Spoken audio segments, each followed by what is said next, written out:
c'est dur parce qu'en fait, tu as consacré toute ta vie. Du football, c'est quelqu'un qui cherchait constamment en fait, à s'améliorer. En fait. Regarder ses vidéos de match, faire ses analyses. C'est un garçon qui était professionnel déjà très tôt. Anthony Van Boer est un garçon hyper talentueux, mais je pense qu'il n'a pas pris conscience de sa capacité en fait, à aller encore plus loin. Parce que comme on parle justement d'eux, et moi je reconnais, j'ai pas bossé, puis j'ai pas fait non plus les bons choix, je suis pas tombé aussi sur les bonnes personnes aussi, Hervé. Tout en sachant que tu es papa, Oui, avec 2 enfants. tout à fait, C'est difficile. exactement, Donc cette décision est encore plus difficile, mais tu le fais. exactement. Pourquoi? Si tu t'es pas formé un minimum, en fait, tu es un danger, en fait. Est-ce que du jour au lendemain, tu peux te lever et dire que tu es médecin? Non. Pourquoi du jour au lendemain, on peut se lever et dire qu'on est coach?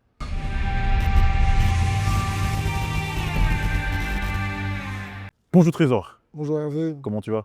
super, super, super. Merci d'avoir accepté l'invitation. Merci également à toi aussi pour l'invitation. C'est un plaisir, hein, c'est un plaisir d'être assis à côté de toi parce que on le partagera, mais tu as un parcours qui est très inspirant, Merci. qui est très atypique, et c'est pour ça que j'ai tenu à ce que tu sois ici avec nous aujourd'hui, pour que tu puisses justement apporter de la valeur à travers ton expérience. Mais avant de rentrer dans le vif du sujet, est-ce que tu peux brièvement te présenter? Ok, il n'y a pas de souci. Je m'appelle Trésor Duro, j'ai bientôt 40 ans, papa de 2 enfants, marié. Je suis dans le secteur du sport, dans l'accompagnement, dans le conseil aujourd'hui. J'ai fait mon petit parcours d'abord en école de jeunes à Anderlecht, où j'ai fait partie d'une très belle génération aussi de joueurs. Certains ont même joué à très très haut niveau. Qui ça, par exemple? Il y a Vincent Kompany, Anthony Van Ah, c'est la même Boer. génération? C'est la même génération que moi qui sont les plus connus. Dries Mertens qui était une génération en dessous. Il y en a encore plein que je peux citer qui étaient très grande qualité. Mhm. Mais voilà, dans le football, comme on a dit, il faut parfois aussi un peu de chance. Et c'était tous des garçons hyper talentueux. Puis par après, j'ai eu l'opportunité de partir en France, en centre de formation, au stade de Reims. Parce qu'à l'époque, il faut savoir que la France avait été championne du monde et championne d'Europe. Donc la France était considérée comme étant la référence, avant que l'Espagne n'arrive en 2007-2008. La France est toujours la référence aujourd'hui. On en parlera plus tard. Et donc je suis parti au stade de Reims et je suis revenu ici plus ou moins à 16 ans et demi, au FC Bruxelles, qui était l'ancien REDM. Et j'étais avec l'équipe 18, et puis après U21 à l'époque c'était, aujourd'hui c'est U23. Et à partir de 17 ans, j'ai Emilio Ferreira qui m'a appelé pour la première fois en fait à joindre l'équipe A pour les entraînements. Puis j'ai fait un mauvais choix, je suis parti à la Gantoise. Puis j'ai connu l'Union aussi après en deuxième division, ça c'était le football professionnel. Puis j'ai fait Tubi, j'ai fait Berscott, prêté par le White Star. Donc j'ai fait un parcours footballeur professionnel en D1 et D2 belge. Et j'ai eu aussi la chance de représenter la sélection nationale congolaise du 23 et A, parce que j'ai la double je savais pas. nationalité aussi. Ça, je savais pas encore. Donc j'ai opté pour ça à l'époque. Donc ça c'est mon parcours footballistique. Ok. Et quel est ton parcours en tant que coach? Mon parcours en tant que coach, déjà pour expliquer comment est-ce que j'ai fait ma transition, c'est que j'ai commencé à avoir quelques pépins physiques. Ça, les gens ne savent peut-être pas. J'ai enchaîné quelques blessures aussi. J'ai eu mes adducteurs, j'ai eu mes genoux, j'ai eu ma plante de pied. Et là où ça m'a mis un coup aussi, c'est, je pense, 27-28 ans à l'époque. Et c'est un entraîneur belge qui était aux Pays-Bas, en deuxième division, qui souhaitait m'avoir. C'est quand je sors du Berscotch. Et en fait, je soigne mal une double fascite plantaire, en fait. Et je force, je ne suis pas les consignes en fait, du médecin. Et je me retrouve à l'hôpital, c'est comme si je marche sur des œufs parce que j'ai aponévrose plantaire, double fascite, j'avais l'épine de calcanéum, donc en fait j'avais la totale. Et je reçois un coup de fil en fait, d'un agent qui me dit écoute, il y a tel entraîneur qui souhaite te voir. Malheureusement, j'ai le constat du médecin qui stipule que ça va prendre quelques mois. Donc je passe à côté de cette opportunité. Et ça m'a mis quand même un coup. Et puis à l'âge qui avance aussi, tu commences à avoir une famille. Et c'est là que j'ai pris la décision, peut-être trop rapide, de me dire je vais commencer à reconstruire autre chose. Parce que mon corps aussi avait beaucoup donné. J'avais connu aussi des déceptions aussi avec pas mal d'agents. Je me suis dit il est temps aussi de reconstruire. Et c'est comme ça que j'ai commencé à étudier le coaching sportif. J'ai fait des formations et autres, pour entrer dans le milieu du fitness, de la performance et de la préparation. Et ça, c'était en quelle année ça que tu as fait ton premier pas en tant que... Moi, c'est 2015, je pense. C'est 2015. Ok. C'est ça. C'est en 2015 que j'ai commencé. J'ai commencé déjà un peu à étudier en 2014 et en 2015, j'ai vraiment décidé, c'est août 2015, décidé vraiment De t'y mettre à fond. de mettre à fond, de mettre un terme. J'ai joué encore en D3 pour m'amuser, mais le football professionnel, ben voilà. En même temps, quand tu as pas mal de pépins, tu as arrêté, tu reprends, c'est jamais bien perçu aussi au niveau des clubs. Donc j'ai décidé de passer à autre chose. C'est comme ça que j'ai fait ma reconversion dans le secteur du fitness, qui m'a apporté beaucoup. J'ai commencé dans un cabinet avec un kiné, qui était mon kiné aussi, qui est Benjamin Tubermont, qui est kiné de l'équipe nationale Espoir. Il a également été Anderlecht, Ok, responsable ok. à Charleroi. Et donc je faisais la rétatisation des sportifs. Et puis j'ai voulu connaître un peu autre chose parce que quand on arrête comme ça le football professionnel, on passe par une période aussi difficile. Et justement, j'allais te poser la question de savoir comment tu acceptes ta nouvelle carrière, tout en sachant que voilà, toi et moi, on connaît en fait l'ampleur, l'énergie qu'il y a derrière les footballeurs. Ouais. Comment est-ce que tu acceptes en fait le fait de se dire, ok, là, je pense que c'est fini pour moi. Ben, il faut avoir. C'est dur, il faut se dire la vérité, c'est pas évident du tout. C'est dur parce qu'en fait, tu as consacré toute ta vie t'as consacré toute ta vie à ça, déjà très jeune. Et puis même moi-même, en équipe de jeunes, à Anderlecht, c'est le niveau élite. Et on était considérés comme les futurs cracks. Et j'étais aussi très bien coté. J'en ai jamais parlé, mais récemment, c'est un de mes anciens coéquipiers, Anthony Van Den Moor, qui en a parlé dans un de ses podcasts. Et les gens se sont, à ce moment-là, aperçus que Trésor était bien coté à Anderlecht. Donc, tu te dis aussi que tu n'as pas atteint ce que tu devais atteindre, parce que moi, j'en ai conscience aussi. Donc, vers cette phase de transition, je passe à autre chose. Mais je sais qu'il y a aussi un sentiment de devoir non accompli. Donc, il y a déjà ça à accepter. Et puis, il faut aussi accepter maintenant la reconversion aussi. Se dire que maintenant, je vais passer dans la vie active. Et la première journée, elle était compliquée parce que j'ai commencé à travailler l'après-midi. J'ai fini à 10h du soir. Ok. Au football, c'est pas que tu t'entraînes pas, mais tu vis ta passion en quelque sorte. Et il y avait des jours où la journée était très longue. Il y a des jours, il ne faut pas se mentir, où tu venais, tu t'entraînais 2 heures, 2h30. Puis après, si tu as envie de faire de la musculation, des soins, tu le faisais. Ou alors tu rentrais chez toi pour être très bien fait au final. Hmm. Puis après, quand tu reconstruis tout, on n'est plus au même niveau de salaire. Bah ouais. Donc il y a déjà aussi ce paramètre aussi à prendre en considération. Et sans compter aussi la comparaison existante avec tes coéquipiers qui, Exactement. ça c'est encore plus dur même. C'est dur, mais en même temps, moi j'ai toujours été quelqu'un qui était content pour les autres. J'ai Ok. toujours eu ce côté où j'étais très content pour les autres. Et je pars d'un principe aussi, c'est que s'ils sont arrivés là, c'est qu'à un moment donné, ils ont peut-être fait des choses que je n'ai pas faites aussi, Mhm. en termes de sacrifice, en termes de... Faut avoir une sacrée maturité de reconnaître ça. Il faut être honnête vis-à-vis de soi. Moi, je le dis ouvertement et c'est sans prétention aucune. Moi, je suis arrivé jusqu'en première division, je n'ai pas travaillé. Et j'en suis conscient. Moi, je n'ai pas travaillé pour arriver jusque-là. Le talent. J'avais des prédispositions. C'est aux autres à dire que j'avais du talent. J'avais des prédispositions. J'aime bien.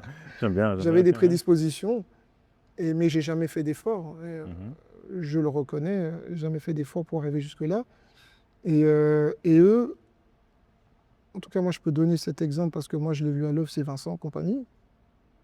Non seulement il était talentueux, mais au niveau de la charge de travail et du sérieux, de l'application, au-delà même du football, c'est quelqu'un qui cherchait constamment en fait, à s'améliorer. En fait. Regarder ses vidéos de match, faire ses analyses. C'est un garçon qui était professionnel déjà très tôt. Anthony Van Moor est un garçon hyper talentueux, mais je pense qu'il n'a pas pris conscience de sa capacité en fait, à aller encore plus loin. Parce que comme on parle justement d'eux, et moi je reconnais, j'ai pas bossé, puis j'ai pas fait non plus les bons choix, je suis pas tombé aussi sur les bonnes personnes aussi, Hervé. C'est quelque chose de privé, mais moi j'ai perdu mes parents et ma mère est partie après, très tôt. Et je pense que dans la carrière ou un parcours d'un joueur aussi, tu as besoin d'avoir des gens qui ont du recul aussi par rapport aux choses, par rapport à des choix, par rapport à des sollicitations, par rapport à des prises de décision. Et moi, j'ai été élevé par mes frères et sœurs qui essaient de faire ce qu'ils pouvaient. Mais je pense qu'à un moment donné, quand moi je décide de partir d'Anderlecht, je suis coté comme étant le plus gros talent de l'académie aussi. Mais je pars en France. Et j'en ai parlé j'ai fait quelques interventions où je l'ai mentionné, où c'était une erreur monumentale. Aujourd'hui, j'en parle encore. Ouais. Parce que je reste persuadé que si j'étais resté, je dis pas que j'aurais joué au Real Madrid, mais j'aurais signé professionnel comme Tu le Anthony, regrettes? comme Vincent. Avec du recul, Ouais. ouais, j'aurais pas dû partir. Ok. Je regrette, mais aujourd'hui, ça me sert d'exemple. Et c'est pour ça que même dans mon travail d'accompagnement aussi, j'insiste auprès des parents euh, dans la prise de recul par rapport aussi aux sollicitations qu'ils reçoivent aussi, à pas se presser, à pas écouter aussi ce que dit l'extérieur. Parce que quand tu es bon, il y a le bruit de l'extérieur, mais l'extérieur ne connaît pas nécessairement l'écosystème football. Et je pense que moi, malheureusement, j'ai été influencé par l'extérieur et j'aurais plutôt dû écouter les vrais connaisseurs. Ouais. Donc oui, j'ai un regret par rapport à ça parce que j'aurais eu un tout autre parcours. Ici, tu as dit que tu as parlé d'accompagnement. Oui. On va revenir, mais j'ai envie de voir un peu le parcours dont tu as eu ta carrière en tant que footballeur. Tu as eu malheureusement ce déclic comme quoi, ok, là je pense que ma carrière footballistique est terminée, donc tu t'es lancé dans le coaching sportif. Tout à fait. 2015. C'est 2015, ouais. Tu as tenu, c'est-à-dire, tu t'es expérimenté pendant combien d'années dans ce coaching sportif? Quelques années. Et puis, quelques années, j'ai fait aussi pas mal de formations parce que j'ai toujours cherché à m'améliorer, à m'expertiser. Et est-ce que ta carrière en tant que footballeur, on va dire, les apprentissages de cette période-là, Tout à fait. t'ont justement permis de ne plus faire les mêmes erreurs en tant que coach? Bien sûr.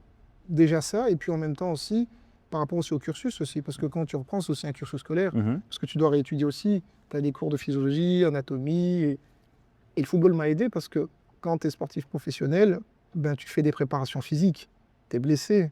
Moi, j'ai été blessé en préparation en D1 pendant 8 semaines. Donc pendant 8 semaines, j'étais avec les kinés, avec les préparateurs, donc tu apprends beaucoup de choses aussi. Totalement, ouais. Ils t'expliquent aussi le pourquoi du comment, donc...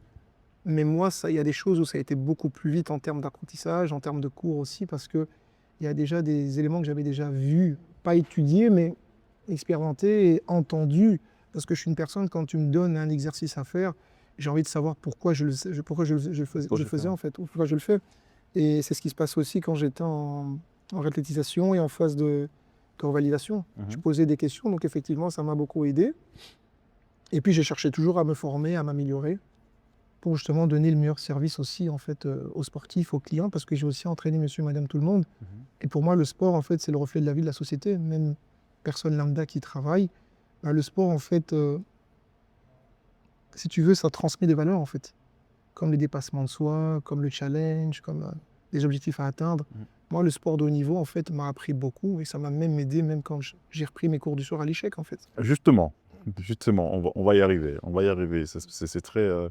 C'est très pertinent, c'est très parlant, justement, cette transition-là. Donc, footeux, carrière en tant que coach. Pendant combien d'années, plus ou moins, c'est mettre un chiffre? Ben, en fait, j'accompagne toujours aujourd'hui des sportifs. Hein. Maintenant, maintenant un peu moins parce que j'ai moins le temps. J'ai encore certains que j'accompagne encore. Ok. Il y en a certains avec qui je fais du mentoring performance. Alors, je pose ma question autrement. Enfin, je vais reformuler ma question. Ouais. C'est à quel moment que tu t'es dit, ok, faut que je pousse le truc plus loin, faut que j'aille me faire des cours du soir. Tout en sachant que tu es papa, Ouais, avec 2 enfants. tout à fait. C'est difficile. Exactement. Donc cette décision est encore plus difficile, mais tu le fais. Exactement. Pourquoi? Là, déjà, il y a le Covid. Hmm. Il y a déjà l'arrivée du Covid. Et c'est une période aussi incertaine. On ne sait pas vers où on va. On doit regarder les informations tous les soirs. Ok. On ne sait pas vers où on se dirige. Il y a plein de secteurs d'activité où on ne sait pas on sait pas ce que ça va devenir, en fait, en quelque sorte. Et donc, il y a cette prise de réflexion. Donc, je commence à ce moment-là aussi à contacter pas mal d'écoles, soit pour avoir accès, en fait, à l'éducation à distance, en ligne, pardon, ou alors en présentiel, distanciel ou présentiel, voilà. Et je me dis qu'à un moment donné, oui. Et puis, c'est pour aussi acquérir des compétences aussi. Et puis, comme il faut savoir que comment je commence aussi à me diriger vers l'accompagnement en gestion de carrière, c'est parce que pendant que je suis coach, moi, il y a des jeunes qui viennent chez moi. Et les parents posent des questions parce qu'ils savent que j'ai un passif. Ouais.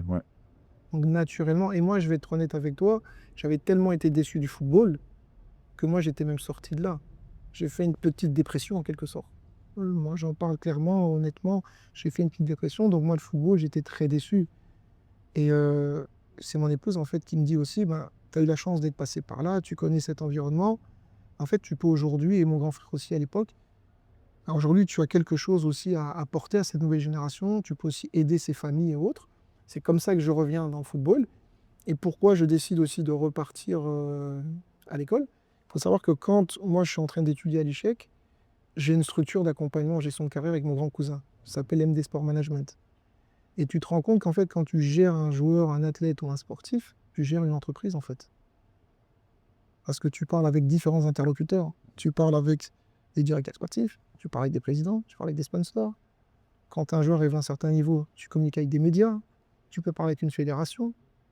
Et puis quand tu rentres aussi dans la négociation aussi d'un contrat, tout ça, ça demande des compétences en fait. Et les gens pensent qu'on peut s'autoproclamer ou se dire que oui, j'ai été sportif professionnel, j'ai été un joueur, j'ai signé un contrat, mais tu n'étais pas la personne qui était à la gestion de toutes ces choses. Ouais. En fait, c'est multitask en fait.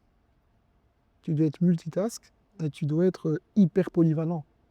Et c'est pour ça que j'ai décidé de repartir et c'est pour ça que j'ai fait en fait management et business. Combien de temps?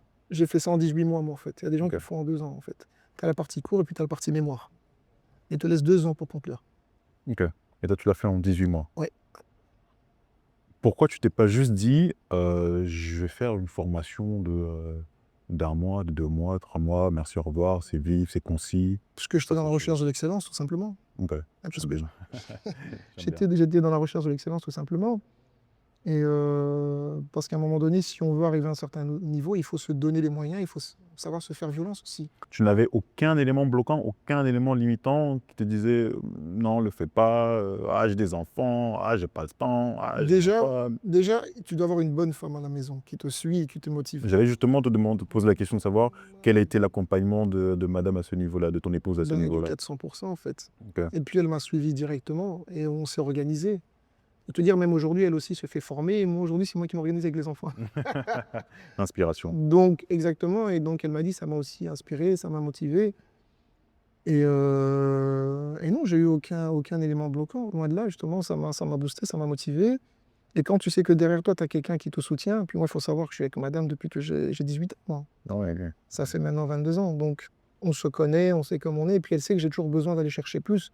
Je suis quelqu'un qui a toujours besoin de faire plus, toujours plus. Et c'est comme ça, c'est moi, c'est ma personne, en fait. Et quand je ne sais pas, j'ai besoin de savoir, j'ai besoin d'apprendre.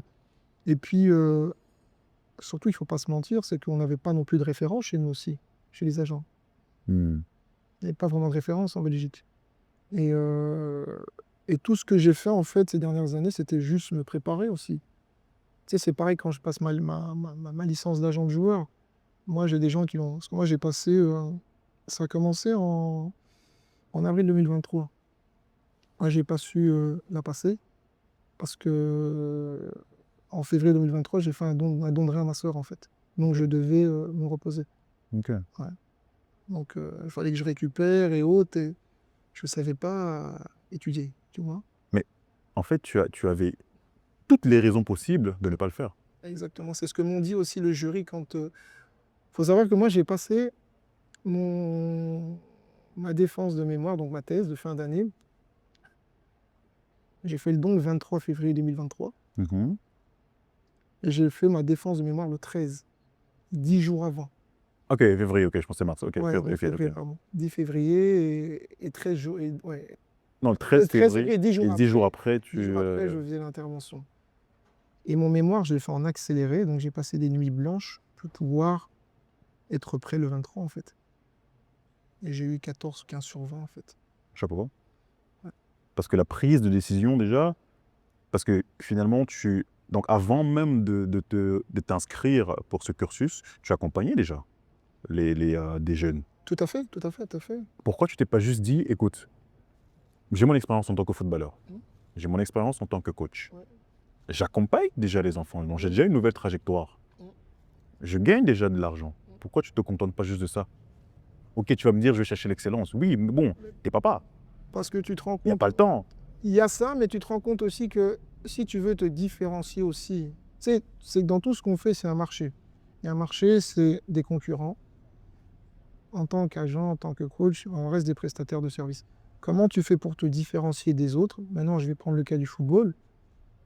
Si tu n'es pas une plus-value, Je prends par exemple dans l'exercice de la fonction d'agent, tout le monde propose des joueurs. Ouais, mais comment tu vas te différencier? La fameuse la stratégie que tu vas prendre pour te différencier de la concurrence, comment tu fais? Et à un moment donné, tu peux peut-être le faire naturellement parce que tu as ces prédispositions. Mais aujourd'hui, l'école te donne un cadre, te donne des outils que, par exemple, un autodidacte n'a. Il va lire des bouquins, certes, ok, il peut apprendre par lui-même, mais à un moment donné, quand tu es sur les bancs de l'école, il te donne quand même des outils à utiliser et tu peux plus facilement après les convertir avec ton approche.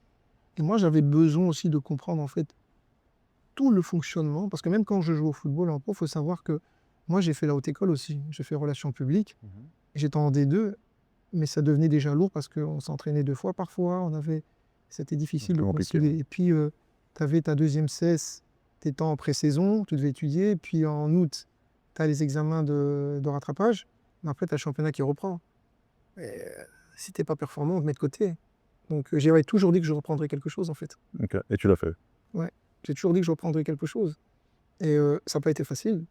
C'était très dur parce que je me rappelle encore, Hervé, que j'ai 2-3 fois cours par semaine. Parfois, les samedis, j'ai 9-17. Et après, on a des livrables à remettre, des travaux de groupe. Je me rappelle d'un dimanche, on s'est tous connectés sur le PC, on a dû travailler. On a commencé à midi, on a fini à 21h. Bien sûr, on a mis une pause parce qu'on avait un délivrable à remettre le lundi. Donc, on a dû chacun faire des recherches et ensuite joindre le travail de tous et le mettre bien pour le remettre le lundi. Parce Le lundi. Lundi ou mardi. Bon, ouais. Ici, aujourd'hui, tu me dis que tu accompagnes des jeunes footballeurs. C'est quelle tranche d'âge? Il n'y a pas d'âge, en fait. Il y a pas d'âge Je vais de terme. t'expliquer, en fait, je pars d'un principe. Il y a des gamins qui vont venir, je conseille, comme je t'ai dit, je peux conseiller une famille, un parent. Il y en a que j'accompagne aussi, comme j'ai dit dans le performance mentoring, parce qu'on parle toujours de la performance sportive, mais quand un gamin n'est pas prêt mentalement, ou quand l'environnement n'est pas bon, parce que moi, quand je prends le. Mais justement, c'est très bien ce que tu dis parce que ma question est la suivante. C'est, à travers cet accompagnement, qu'est-ce que tu arrives à déceler chez ces jeunes footballeurs que toi, tu aurais aimé avoir comme conseil, comme accompagnement à l'époque? Bah déjà, pouvoir déterminer le profil psychologique aussi du joueur aussi. Ok, ce qu'il n'y avait pas à l'époque. Mais moi, j'ai jamais eu ça. Nous, on avait... Non, attends, est-ce que ça existait à l'époque ou bien c'est juste que toi, tu n'as pas eu la chance d'avoir? Mais nous, on n'avait pas tout ça. Ok. En fait, tu dois voir aujourd'hui. J'ai été la fois dernière au Betis Séville, visiter le centre d'entraînement des jeunes et des pros. Tu dois déjà voir chez les jeunes. Il y avait 3-4 psychologues, il y avait un outil incroyable. Tu vas dans les centres de formation français, tu vas dans. Aujourd'hui, ils ont. Même dans les entreprises, aujourd'hui, tu as des coachs bien-être, tu as Ouais, totalement, des choses qui totalement. n'existaient pas en fait à l'époque. Et nous, en fait, on n'avait pas ça. On sait déjà pour identifier en fait le profil psychologique du joueur, avoir aussi une vue sur l'environnement du joueur, parce que parfois on est d'où. En fait, si tu veux, on est d'où on vient en fait en quelque sorte. Ton comportement, tes attitudes, tes interactions avec autrui, elles sont le fruit aussi de ta provenance aussi en quelque sorte.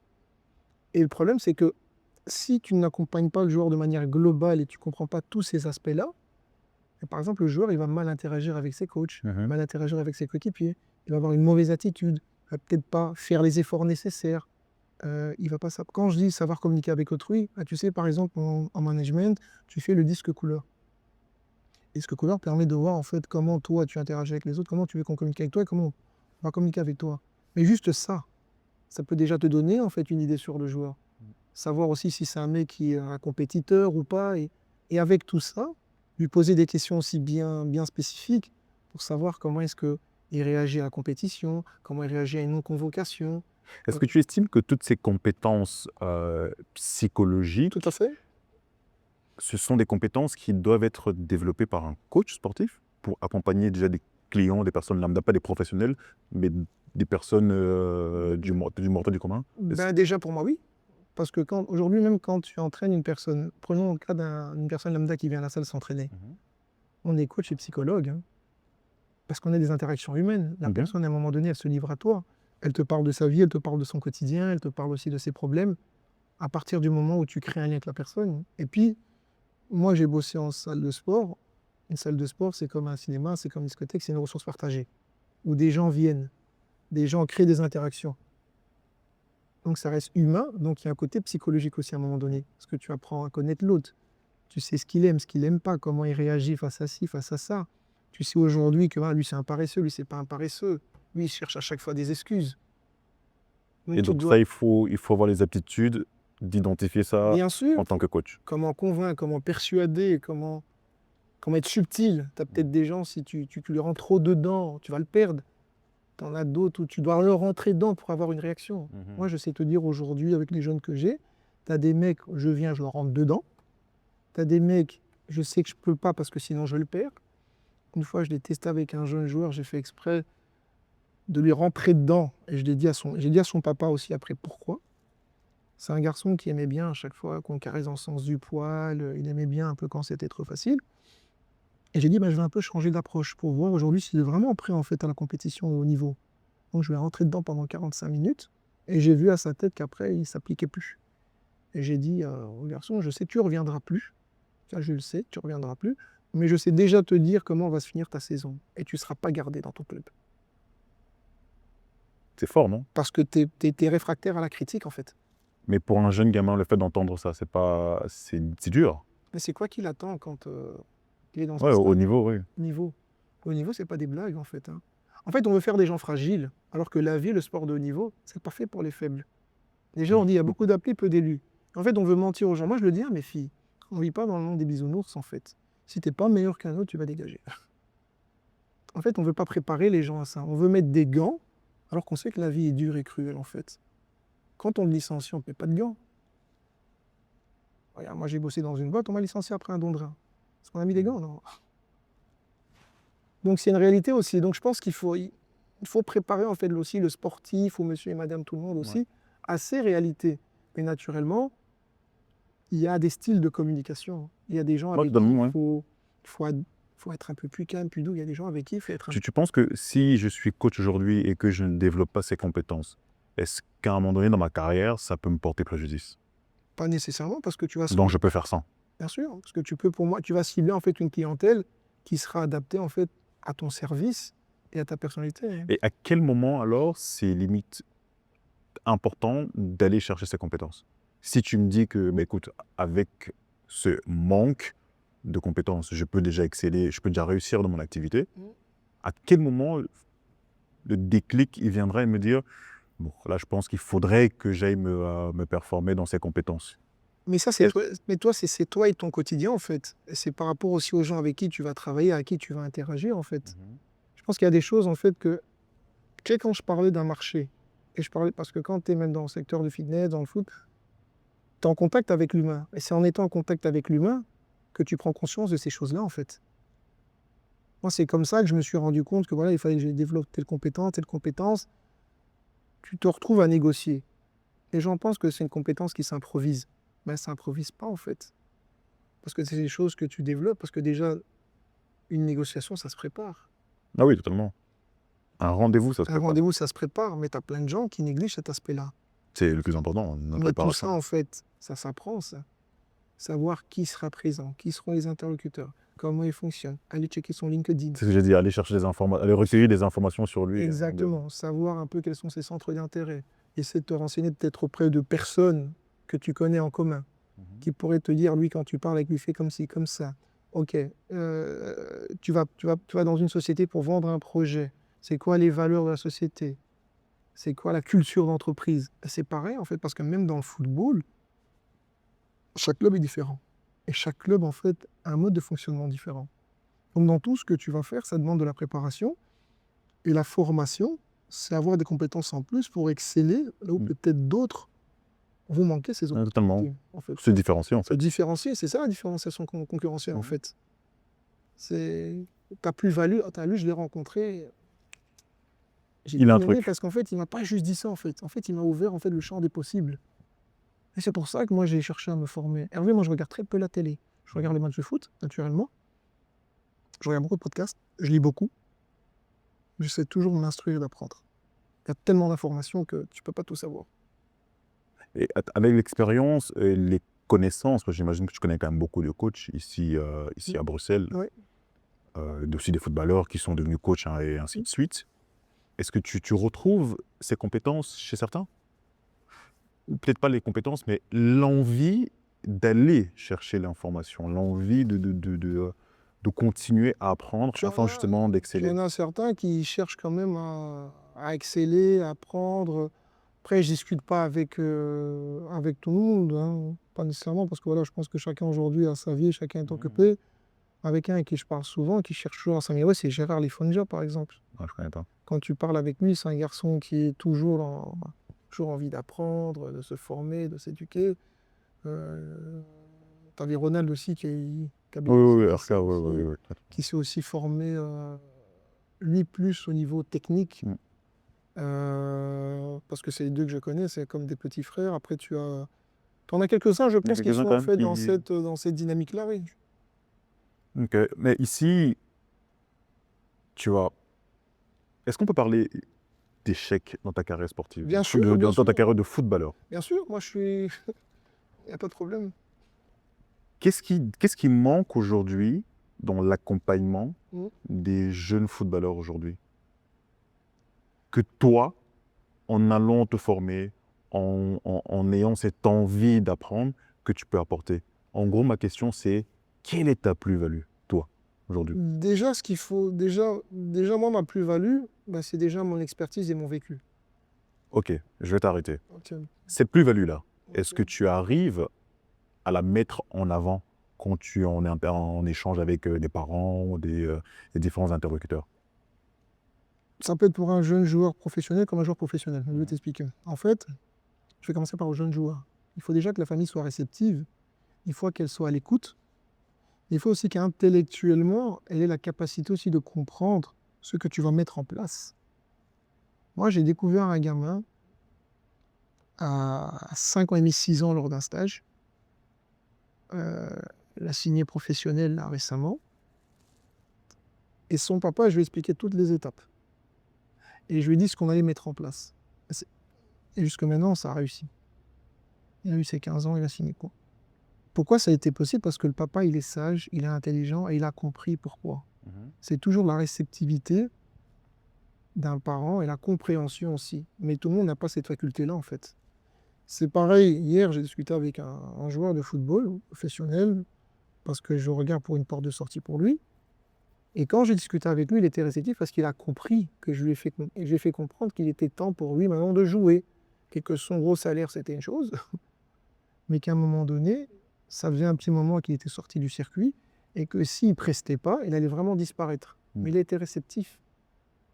Mais la réceptivité aussi, elle est fonction du moment. Peut-être qu'il y a 6 mois, il ne m'aurait pas écouté. Il y a un an, il ne m'aurait pas écouté. Maintenant, il écoute parce que ça commence à devenir compliqué. Et c'est pareil pour une famille de jeunes joueurs, parce que généralement, c'est des mineurs. Lui, il est professionnel, c'est lui qui gère. Mais un mineur, tu dois tout le temps passer par la famille. Après, tout le monde n'a pas les mêmes facultés de compréhension, capacité intellectuelle, capacité de projection aussi, parce que c'est souvent ça. Et c'est là où est ma réelle plus-value, en fait. Parce que moi, quand je viens, je pose un cadre, j'explique la situation, et je monte en mettant ça, vers où on peut aller. Mais j'ai aussi la transparence et l'honnêteté de dire que c'est dépendant aussi du joueur, de son écoute, de sa mise en application, de son investissement. La motivation, c'est une chose, mais surtout moi, j'insiste sur une donnée importante, c'est la discipline. Parce qu'on peut tous être motivés. Regarde en début d'année qu'après les fêtes, on est tous motivés quand on a beaucoup mangé.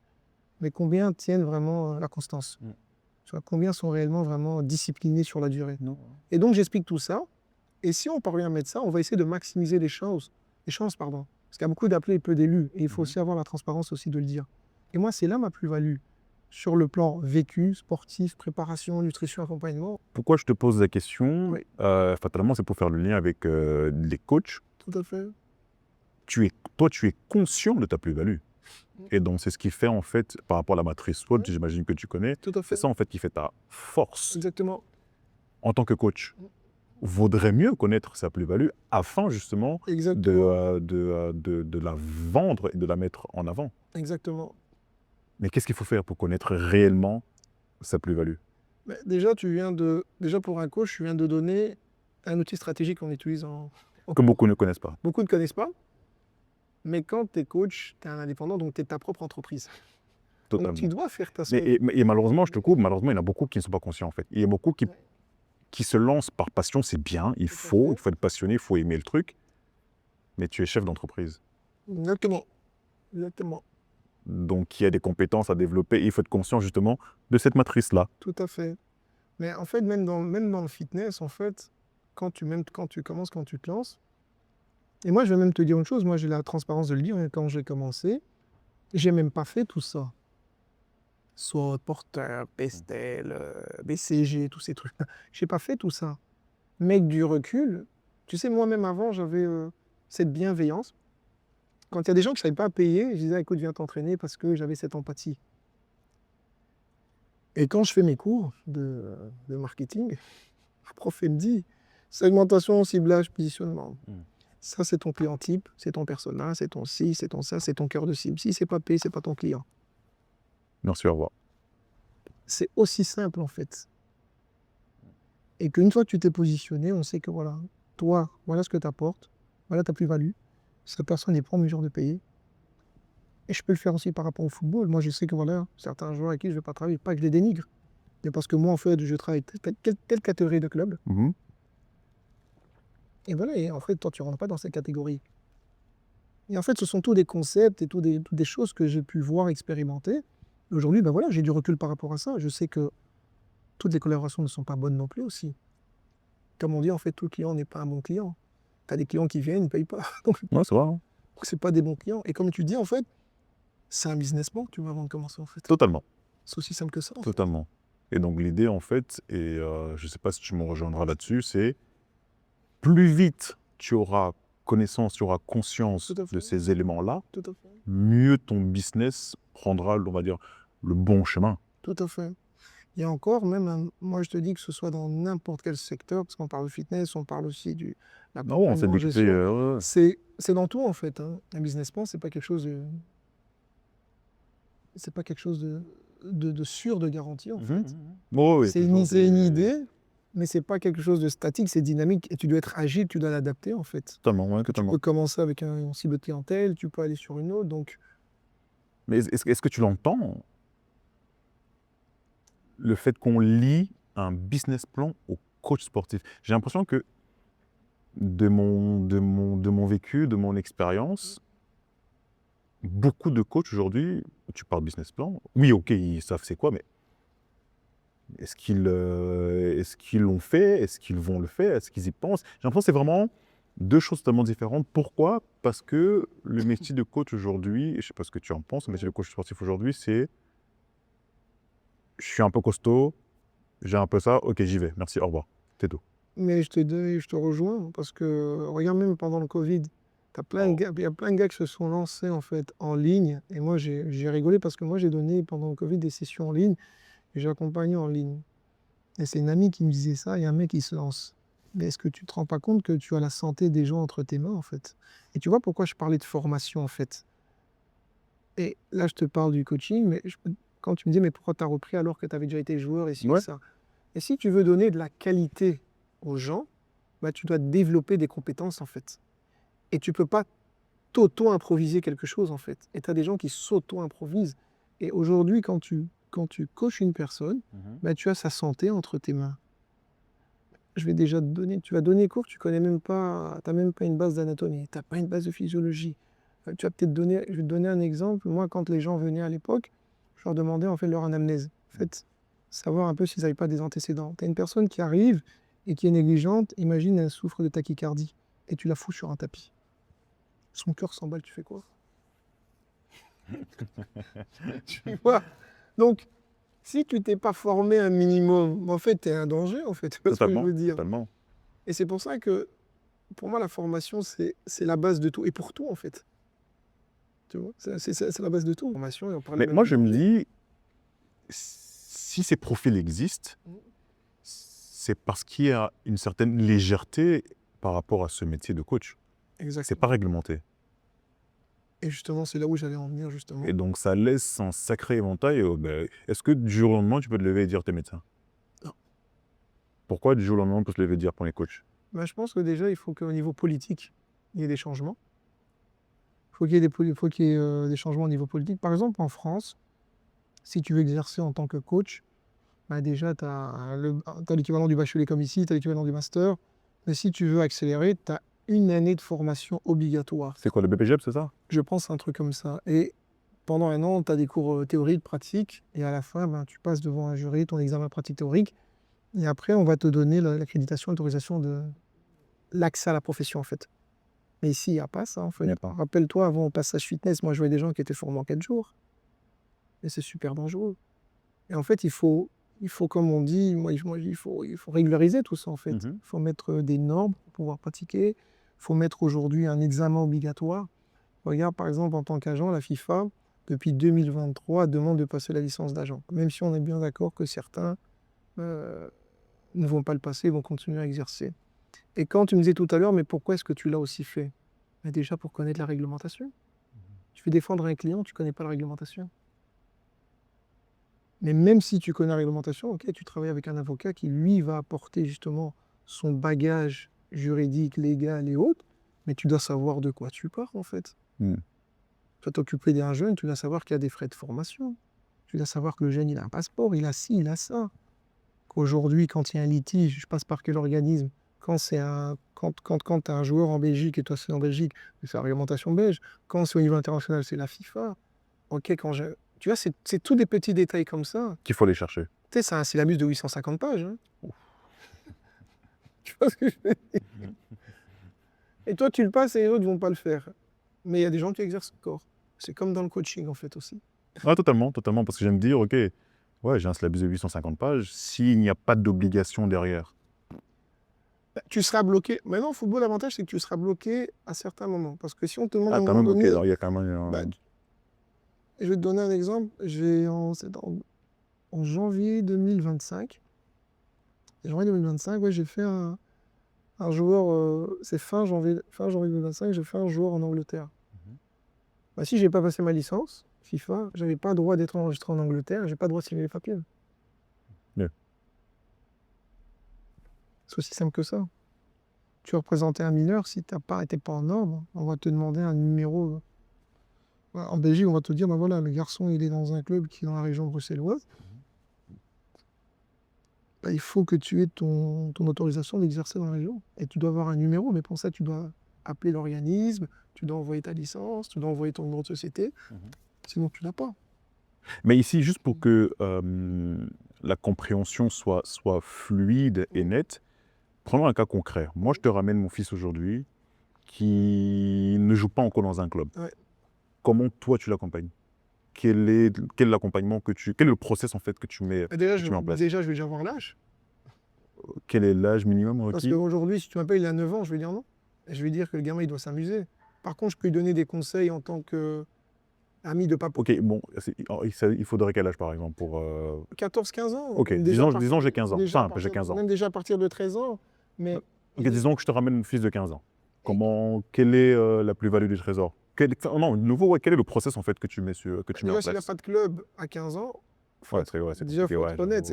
j'avoue. J'avoue, 15 ans, c'est vrai que c'est compliqué. C'est compliqué. Mais je vais te donner un exemple. Il joue dans un club d'élite 1, Standard, Bruges, Anderlecht, autres. On va partir de ce principe. Et qu'il a de la qualité. Mais déjà même, Ouais. si je joue déjà au Standard, ainsi de suite, j'ai déjà toute une structure qui m'accompagne. Pourquoi je voudrais encore venir chercher un accompagnement externe comme le tien? Après, je vais te donner un exemple. Aujourd'hui, des familles qui ont un gamin qui joue. Est-ce que les familles peuvent donner, surtout quand je parle d'un jeune joueur, est-ce qu'un jeune joueur, il a tous les outils pour pouvoir se développer soi-même? Moi, je dis déjà non. Quand tu as 14-15 ans, tu joues. Tu as papa et maman, frères et sœurs qui connaissent rien de ce milieu. Ok, tu joues, tu es un bon joueur. Tes matchs sont filmés. Comment tu fais pour t'améliorer si personne ne te dit que tu aurais dû te mettre là, te placer comme ça? En interne, il y a pas ça, ils font pas ça? On l'analyse, mais parfois c'est superficiel. Ok. C'est des grands groupes aussi. Et puis, il ne faut pas se mentir, le personnel, ça coûte. Peut-être qu'ils le font dans les très très gros clubs, mais ici, parfois c'est aussi une histoire de moyens. Et puis c'est une relation aussi que tu crées. C'est une expertise aussi que tu apportes, tu vois. Et Donc toi, dans ton accompagnement, tu ramènes justement ça, cette Moi, analyse spécifique. et moi, je ne fais pas de la quantité. Hein. Les gamins que j'accompagne vraiment en élite, j'en ai pas beaucoup. Parce que je pars du principe où que tu es un prestataire de service, donc tu es limité par le temps et l'énergie. Donc moi, j'en ai pas beaucoup. Quand un joueur est pro, en fait, j'ai pas besoin, en fait, même qu'il ait de contrat avec moi. Hein. À partir du moment où tu as l'accès au club, pas besoin qu'il. Quand il est professionnel, ok, tu cherches ça, on va chercher. Si ça passe, on se met d'accord sur ça, sur ça. Mais un joueur de cet âge-là, qui a déjà joué 3, 4, 5 ans, il a déjà développé son QI football. Il a déjà une compréhension du milieu professionnel. Mais un gamin de 14, 15 ans, il a besoin d'être accompagné, d'être corrigé, d'être motivé. Quand il passe par des périodes difficiles, ça peut arriver parce que la vie comme le sport, c'est des hauts et des bas. Comment il fait quand il passe par une période compliquée? Il faut qu'il ait quelqu'un qui le conseille, qui lui parle. Il faut qu'il y ait quelqu'un qui ait aussi la transparence et l'honnêteté de lui dire les choses. Tu as des gamins, quand ils commencent à performer, il devient international belge, il reçoit des chaussures chez Nike ou Adidas, tu as des gamins, et les familles n'osent plus rien dire. Il faut que tu aies un mec ici à un moment donné qui lui dise tu étais mauvais aujourd'hui, et l'attitude que tu as, elle est mauvaise, le chemin que tu empruntes est mauvais. Il faut que tu travailles plus, il faut que tu t'appliques plus. Ton body language était mauvais, ta communication avec ton coach, tes partenaires étaient mauvais. Ça, c'est ton rôle. Bien sûr. Et dans ce secteur d'activité, il y en a beaucoup? Sans doute. Mais aujourd'hui, on est dans un écosystème aussi qui est le football, où tu as tout le monde aujourd'hui qui s'improvise aussi. T'as des gens Ok, donc c'est un peu comme les coachs, Oui, où tu as tout le monde qui... parfois, j'en vois, ils viennent de secteurs, et tu te dis, tu as même des gros bureaux qui envoient des mecs qui sont à côté des parents, et moi je sais pertinemment qu'ils n'ont pas un vécu dans le football. À la limite que tu gères un professionnel déjà accompli, ok, un gamin de 13, 14, 15 ans, il est encore dans son développement, donc il a besoin de cet apport-là. On est bien d'accord, tu n'es pas leur agent, tu n'es pas son agent. Qui Le jeune joueur de 15, 16 ans... 15 ans, tu peux déjà être. Non mais toi, est-ce que tu es aussi leur agent? Bien sûr, Ouais. bien sûr, bien sûr. Donc tu peux aller négocier des contrats, ainsi de suite, dans Bien des clubs? sûr. Ok. Moi, ok, j'ai le ok, droit parce que en plus, je suis autorisé à représenter les mineurs aussi. ok. J'ai passé aussi cet examen-là. Mais il faut que les parents donnent aussi leur autorisation. Oui, oui, oui, Avec les fatalement, parents, mais tu as le droit d'aller discuter avec, parler avec les clubs. Et moi, j'assiste aussi, par exemple, aux évaluations. Les gens ne comprennent pas, ils vont même aux évaluations. Mais comment tu veux aider ton joueur si... Parce que déjà, les entraînements, tu n'y as pas accès. Parce que ce n'est pas autorisé. Mais si tu n'assistes pas aux évaluations, comment tu peux aider ton garçon à s'améliorer, en fait? Parce qu'en fait, quand tu as des évaluations, tu as la partie technique, physique, tactique et mind, comme ils appellent. Mais comment tu fais pour l'aider si tu n'assistes pas à ça? Parce que venir signer un contrat, c'est facile. Mhm. Et tu dois être aussi dans des moments comme ça, en fait. Parce que pour moi, c'est le plus important pour le développement du garçon. Et tu comprends pourquoi est-ce que tu peux pas en avoir beaucoup? Moi, je vais faire de la qualité. Parce qu'en fait, c'est un principe simple. Non, tout à l'heure, quand je parlais de beaucoup, c'était pas beaucoup de jeunes joueurs, mais c'est beaucoup de managers comme ce que tu fais. Beaucoup En de fait, coachs qui accompagnent. Savoir, en fait, si le marché est concurrentiel. il est très concurrentiel, mais aujourd'hui, tu as des gros bureaux qui font quoi? Qui passent par des prestataires de services. Ils mettent des préparateurs physiques, et ça, ils ont le droit, ils ont raison. Moi, aujourd'hui, je ne fais pas non plus tout. Je peux aussi travailler aussi avec un prestataire externe. Par exemple, moi, j'ai un gars avec qui je travaille, et je les envoie pour s'entraîner sur terrain, au ballon. Parce que je sais que lui, il a besoin de ça, de ça, de ça, de ça. Et j'envoie au gars, je lui dis, j'aimerais que tu travailles ça, ça, ça, ça. Et lui, il travaille sur ces paramètres-là, en fait. Mais oui, c'est concurrentiel, parce qu'aujourd'hui, il ne faut pas se mentir, le football attire. Parce qu'aujourd'hui, quand les gens Bah voient le oui, football, c'est pour ça que je ils pose la pensent à question. argent, en fait. Et ce qu'ils ne comprennent pas, c'est que, tu sais, je veux dire, il y a cette hypocrisie aussi dans le monde du football, où on pense que tous les agents gagnent super bien leur vie. C'est faux. Il y a un marché, il y a des gens qui ont monopole sur un certain marché.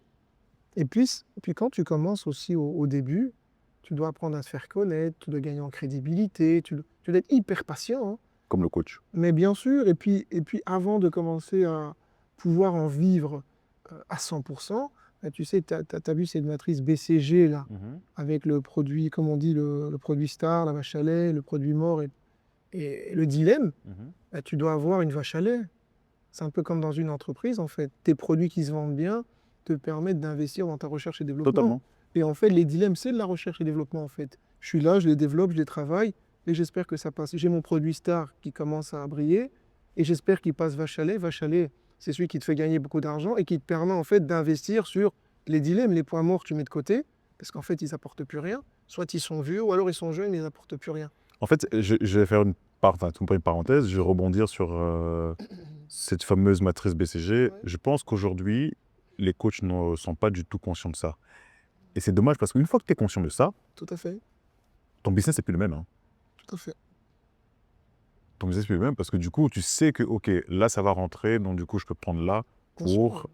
ramener là-bas et tac, tac, tac. J'ai eu Bien sûr. un échange avec un de mes avec un. Je vais te donner un exemple. Toi, aujourd'hui, ton tarif, je vais te donner, il est 80 €, on va dire, l'heure. Je donne un exemple. Tu as 10 clients qui te prennent à chaque fois 20 sessions et ne chipotent pas. Mhm. Bah, c'est tes vaches à lait. Totalement. Tes stars, c'est des mecs qui payent un peu moins et qui sont prêts à prendre le pack d'au-dessus. Et puis, tu as tes dilemmes. Les mecs qui viennent un peu, ils regardent, sont intéressés, mais Mhm. ne veulent pas encore trop s'engager, ils chipotent sur les prix. Puis, tu as les gros rats, ils t'appellent, ils connaissent ton prix, mais ils veulent la moitié. Lui, tu sais que tu vas le mettre dehors. C'est vrai. Donc, Mais il faut être conscient. mais il faut être conscient de Faut être ça. Et conscient. en fait, tu peux l'adapter et le transposer en fait à tout. À toutes les activités, ouais. C'est comme au football. Bah, lui, à un moment donné, il faut que je développe parce qu'il va me faire gagner beaucoup. Lui, ça va devenir. Et en fait, c'est à toi de l'adapter en fait au secteur dans lequel tu es en fait. Ouais. Mais ici, pour retracer en fait ta carrière qui est complète, elle est grande, elle est énorme. Foot, coaching encore aujourd'hui, accompagnement. Moi, ce que je retiens, et c'est pour ça que je vais te poser la question, c'est qu'à côté de tout ça, tu es papa. Mm. Pourquoi? Parce que toi-même, tu sais très bien Tout à que... fait, ça prend du temps. C'est ça. Ouais, ça prend du temps. Comment tu arrives à gérer tout ça? Et la sous-question, c'est, est-ce que tu n'as pas déjà eu des moments de faiblesse, des moments de I give up? Tu sais ce que mon épouse m'a dit il y a quelques jours? Elle m'a dit le jour où allez, si on me demande encore une fois c'est quoi le mot persévérance. Je monte ta photo. Et je vais montrer des photos peut-être. Persévérance et Résilience. résilience, elle m'a dit. Résilience. Elle m'a dit, j'ai jamais vu un mec, même quand ça va pas, il se remobilise aussi vite en fait. En fait, quand tu sais où tu vas, Justement, j'ai te demandé, en fait, c'est parce que tu es conscient de ton pourquoi. Tu sais pourquoi why. tu le fais. Ton why, ouais, Enfin, totalement. mais Ouais, ça, ouais, quand tu totalement. sais ton pourquoi, ton why, quand tu sais où tu vas et tu sais pourquoi tu le fais, c'est le plus important. Et puis, c'est aussi mon parcours de vie aussi. C'est comme je t'ai dit, très jeune, j'ai perdu mes parents. Vas-y pour me détruire. Ouais. Il faut Ouais, t'as tous les éléments pour. Ouais, il faut aller. Et je vais jamais baisser les bras en fait. Et je sais où je veux arriver. Tu sais, la fameuse autoroute quand on a parlé. Mhm. Je sais que tout ce que je fais, c'est un process. Et en fait, je suis en train de mettre les choses en place. Et je suis en train d'avancer. Et voilà, moi, c'est la destination finale. Le reste, ouais, à un moment donné, tu auras un obstacle là, tu auras un obstacle là. Tu sais, quand, quand je passe, quand je fais ma transition, je finis le football, j'étudie, on est beaucoup, il y en a plein qui arrêtent. Moi, je suis assis devant, hein. J'écoute.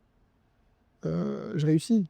Quand je reprends à l'échec, on a une promotion de plus de 100. À la fois, il en reste 20. Les gens qui craquent. Moi, je suis encore là devant, je pose des questions, je prends des notes et autres. Quand il y a l'examen d'agent de joueur, on me dit ah putain, c'est compliqué, c'est plus de 800 pages, il y a beaucoup de gens qui ont raté. Et moi, l'année où j'ai passé l'examen, en plus, c'est un examen mondial, il y avait 19% de réussite dans le monde. J'ai fait 20 sur Dans le 20. monde. Waouh. Parce que c'est la FIFA qui a repris avant, l'examen était pris en charge par les fédérations même, les pays. Et après, la FIFA a repris l'examen. Donc, quand tu as l'examen, ça se fait partout dans le monde. Il y a eu 19% de réussite dans le monde. Moi, j'ai vu la statistique. Moi, j'ai eu 20 sur 20. Bien. Et quand, Bien. et quand je sais que quand je croise des gens que je connais, ils me disent, t'étudies pas. J'ai dit, non, c'est bon, moi, je connais. T'as un mec qui me dit, ah, mais t'es prétentieux, t'es trop sûr de toi. J'ai dit, moi, je me suis préparé, en fait. Et c'est plus à 1 heure qu'on étudie, en fait. Ah non, moi, je suis relax. Tout est dit. Et tu sais quoi? L'examen, et c'est pas de la prétention, Hervé, hein. Après 28 minutes, j'avais tout répondu. Tu as 1 heure pour faire l'examen, tu as 20 questions. Dans une demi-heure, moins d'une demi-heure. Moins d'une demi-heure, j'avais déjà tout. Et tu sais, les 30 dernières, c'était juste pour repasser et voir. On voit la certitude que... La certitude. Moi, en 28 minutes, je l'avais fini. Et c'est pas de la prétention. Tu sais pourquoi? C'est de la préparation. Je me suis préparé, en fait. C'est de la préparation. Parce que je me levais à 5 heures du matin, même parfois à 4 heures, j'étudiais. Et puis, j'étais en arrêt aussi, tu vois. Je me suis donné cette discipline. Discipline, de nouveau. En fait, ouais, je parlais de coach parce que c'est un peu ce qui nous réunit. Discipline qu'un coach doit avoir. Mais du tout, pas qu'un coach, comme on l'a dit. Voilà, si tu peux découper ça un peu Mais une partout. personne lambda, et c'est pour ça que je te disais qu'en fait, on est dans la transmission pour faire un retour sur ce qu'on a dit tout à l'heure. Quand tu disais, est-ce que derrière, on est des psychologues? Oui. Parce qu'en fait, on est coach et psychologue. Parce que derrière, même quand tu entraînes une personne, c'est la pousser à se dépasser, à aller chercher en fait au-delà de ses capacités. Quand tu accompagnes un jeune, c'est puiser en lui, c'est lui dire que tu peux faire plus, tu peux aller chercher plus. Donc oui, en fait, on est coach et on est psychologue, en fait. Un vendeur, c'est un coach et un Ah psychologue. ouais, totalement. Parce qu'en fait, un vendeur, si c'est un bon vendeur, il va, comme on dit, moi j'appelle ça la vente basée sur l'éducation. Mhm. Tu n'es pas comme un marchand de tapis. Tu vas faire comprendre en fait à la personne que ce service, ce produit, il t'est adapté par rapport à tes besoins. Et tu vas éduquer, tu vas expliquer à la personne pourquoi. Ok, tu veux perdre du poids, soigne ton alimentation, ici je t'ai fait ça, tu dois faire de l'exercice et autres. Et puis tu as un psychologue, pourquoi? Parce que derrière, peut-être que la personne aura des mécanismes de blocage. Que tu dois percer ça en fait. Donc tes coachs et tes psychologues en fait, Ouais, c'est totalement, 50-50. totalement. Ici, quel est le conseil que tu donnerais à un papa, Hum, donc un Oui, papa, tout à fait. qui a cette envie de se performer, d'aller chercher, de développer des compétences, mais qui a comment dire ça, ce blocage de je n'ai pas le temps. Quel est le conseil que tu donnerais? Est-ce que Bah ce serait déjà, d'identifier son pourquoi? déjà, pour moi, si tu dis que tu n'as pas le temps, c'est que tu n'as pas envie. Parce que quand on a envie, on trouve toujours le temps. Ok. Ce sont des excuses en fait. Quand on a envie, on trouve toujours le temps. Ouais, on crée le temps. On crée, effectivement, on crée le temps. À moins que tu bosses 24 heures sur 24, 7 jours sur 7. Mais aujourd'hui, même physiquement, Se lever plus tôt. physiologiquement, c'est pas possible. De toute façon, Oh, tu sais pas, sinon tu tombes par terre.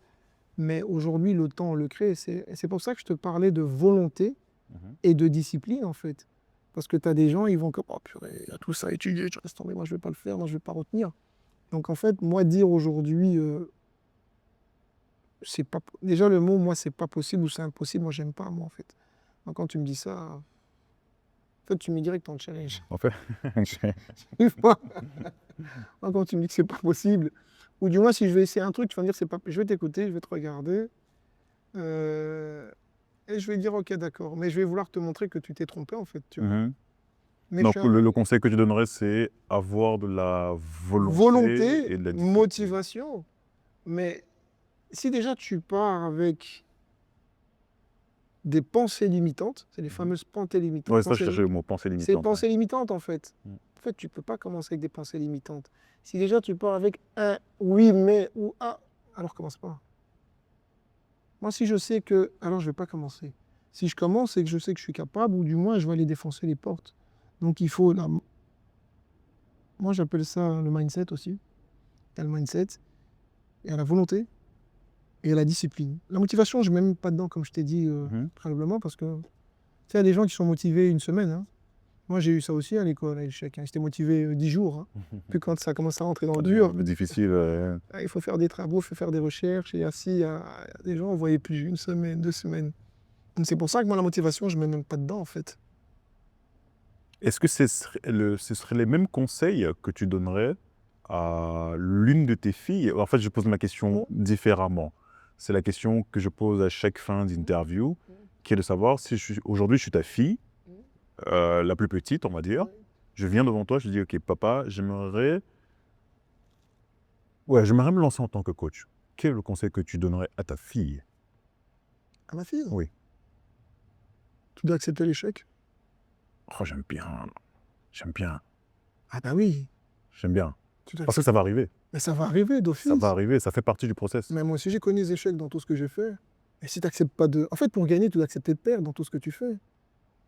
Là, quand j'ai commencé en tant que coach, j'ai perdu, puis j'ai gagné. En tant qu'agent, même quand j'étais joueur de football, je gagnais, je perdais. Et en fait, perdre, ça, c'est des enseignements. Tu sais, je vais te dire une chose. Quand on a commencé dans le coaching, quand je t'ai donné l'exemple, par exemple, des clients, à la base, bah, j'ai perdu parce qu'en fait, j'étais trop dans l'empathie et je n'étais pas trop dans l'approche business.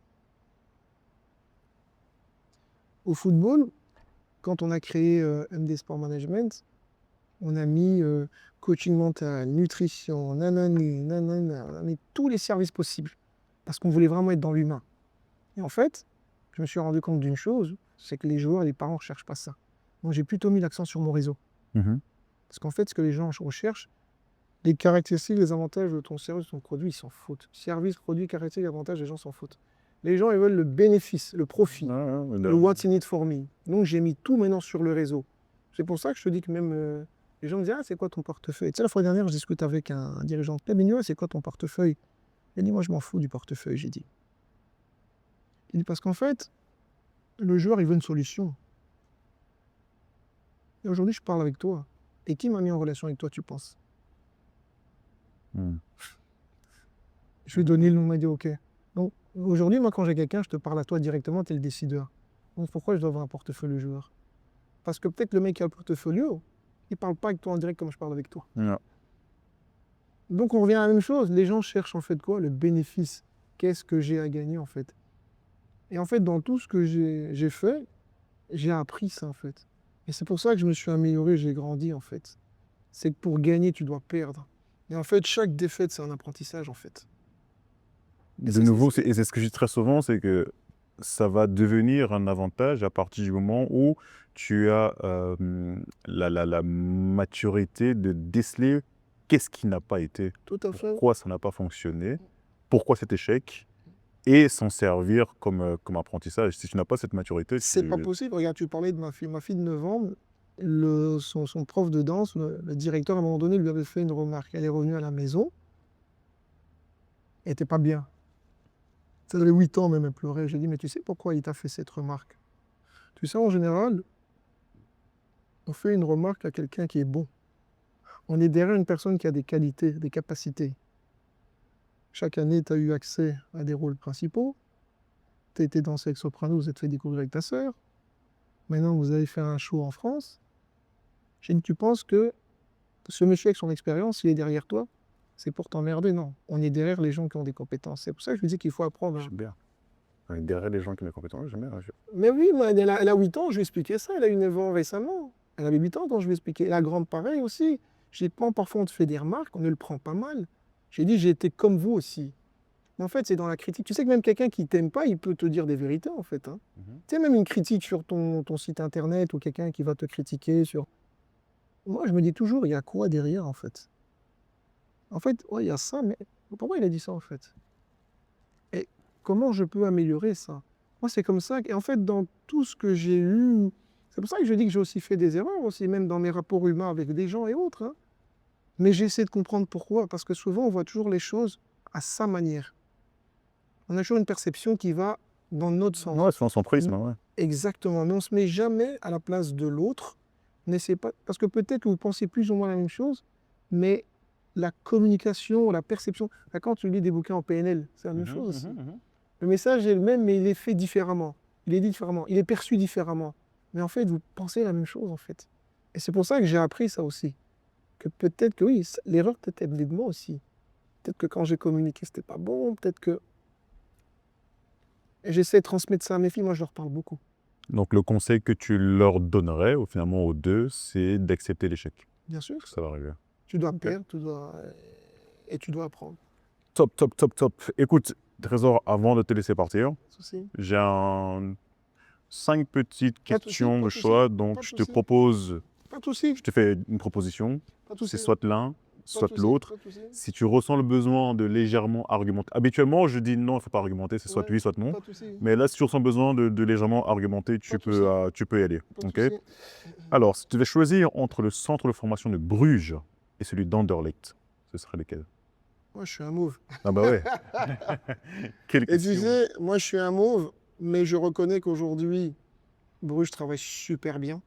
Ouais, parce que quand tu regardes ceux qui sortent aujourd'hui, la plupart viennent de Bruges, non? Non, Enfin, sortent de la Belgique. En fait, je vais t'expliquer. Bruges, aujourd'hui, moi, je dis bravo et je les admire par rapport au travail qu'ils font. Parce que même pour te dire, j'ai une très bonne relation avec les gens de Bruges aussi. Pourtant, je suis un enfant Un mauve. d'Anderlecht. Mais il faut reconnaître leur travail, il faut être fair play, ils bossent super bien. Que ce soit avec le fils du propriétaire, le directeur sportif, j'ai une super entente.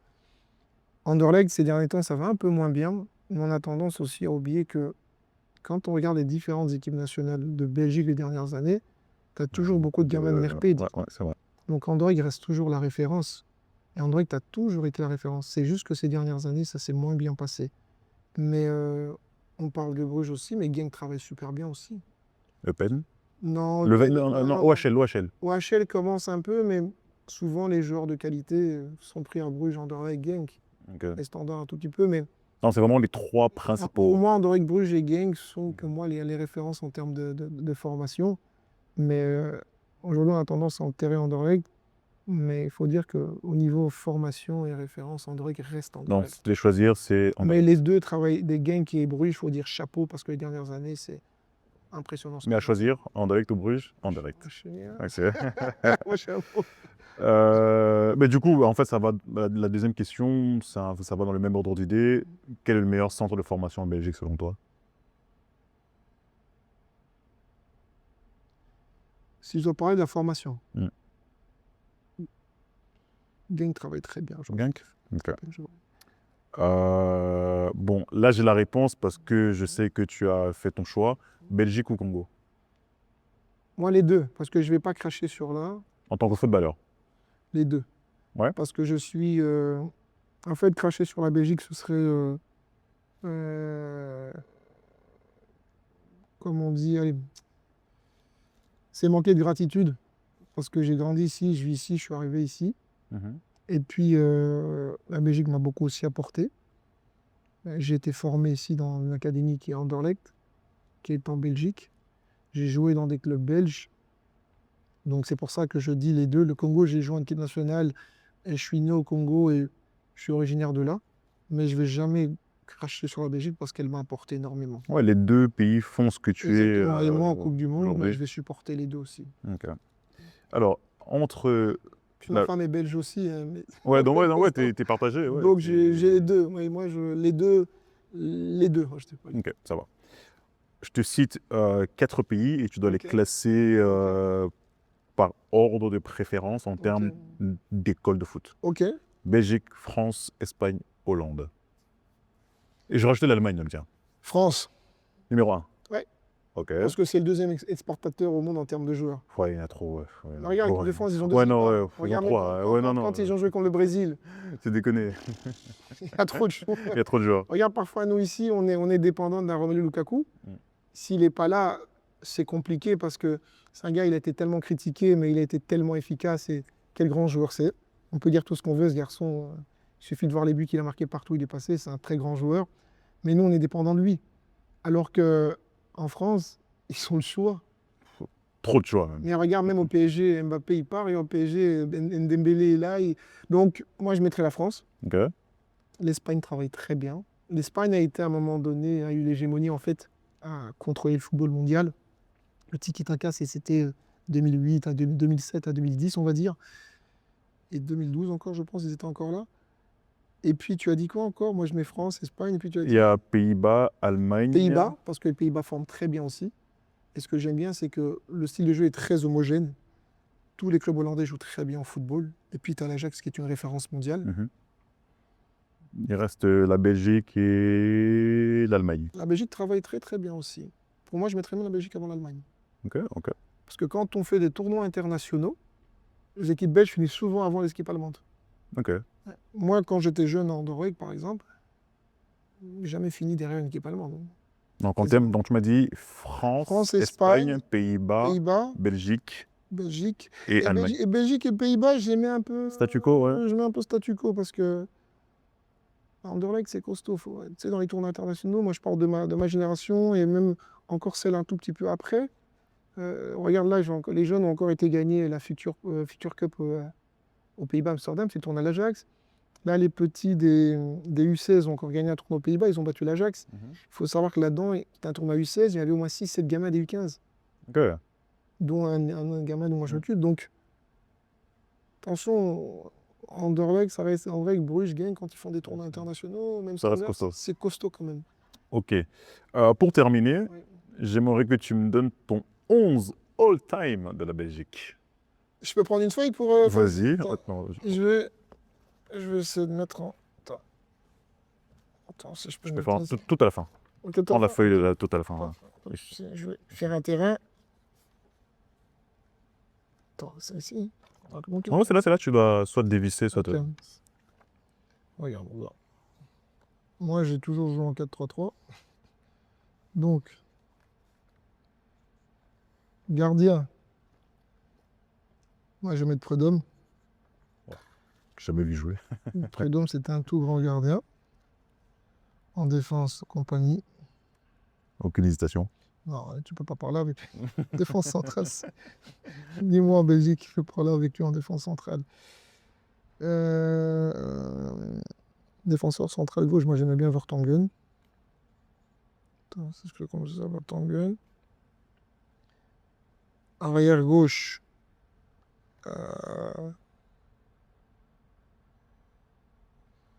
Arrière gauche, c'est compliqué. Arrière droit. Moi, je mets Van Den Boer parce que pour moi, il n'a pas atteint. Anthony. Pas atteint Il est ce beaucoup sur niveau. les réseaux ces derniers temps, Au Anthony. niveau du talent, je vais dire la vérité, Très fort. C'était exceptionnel. La vérité, c'était exceptionnel. Arrière gauche. Attends, Vertonghen, je vais le mettre à gauche parce que j'avais bien aimé quand il avait joué Vertonghen. Et ici, je vais mettre Van Buiten. J'ai bien aimé Van Buiten avec Vincent. Ok. Au milieu, ici, on a été beaucoup critiqué. Witzel, j'aimais beaucoup. On va mettre ici Chifo, Je suis faux. Hazard, Le grand frère, j'imagine. Eden Hazard. Eden Hazard. Ah, tu le mets au milieu? Ouais, c'est Ok. Witzel en 6, Chifo et trucs. Lukaku, sans discussion en tant qu'attaquant. Lukaku.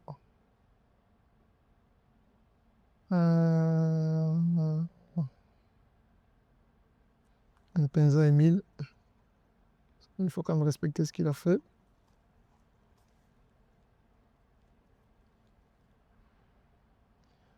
Avec qui en 2000 et Mertens aussi, moi j'aime beaucoup. Ça c'est pour moi. Ça c'est mon 11 à moi. C'est ton 11. Ouais. Qui est-ce que tu enlèverais pour te mettre toi? En toute humilité, en respectant la carrière que chacun a accompli. Ben, je mettrais arrière gauche Vertonghen parce que c'est là où j'ai joué. Ok. Ou Van Buiten dans l'ex. Ok. Si, donc, si je devais mettre, oui. mais ça reste ton 11 all-time. Bah, ça c'est pour moi, ça c'est mon avis en Belgique. Si tu me dis, je mettrais ça. Ouais. Ok. Michel Prudhomme, c'est parce que ouais, c'est un gardien exceptionnel. 11 All of Time selon moi. Dans les buts, j'ai mis Michel Prudhomme. Arrière droit, Anthony Van Den Boer. Défenseur central, droit, compagnie. Gauche, Van Buiten. Arrière gauche, Vertonghen. En 6, Axel Witsel. Avec deux milieux au-dessus, donc deux numéros 8, Eden Hazard et Enzo Chifo. À droite, Dries Mertens. En attaque, Romelu Lukaku. Et à gauche, Emile Mpenza. Ok.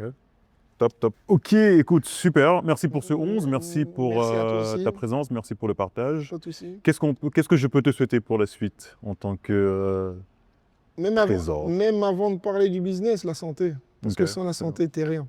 C'est quand on est malade qu'on se rend compte de l'importance de la santé. Moi, je suis en bonne santé. Mais comme je dis, j'ai dû faire Ouais. un geste pour ma soeur et sans la santé.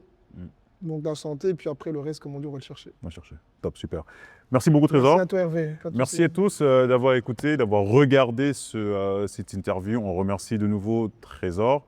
Comme d'habitude, je remercie l'équipe qui nous accompagne pour la réalisation de ces podcasts que vous retrouvez soit sur YouTube, PTS Voice, ou alors sur Spotify.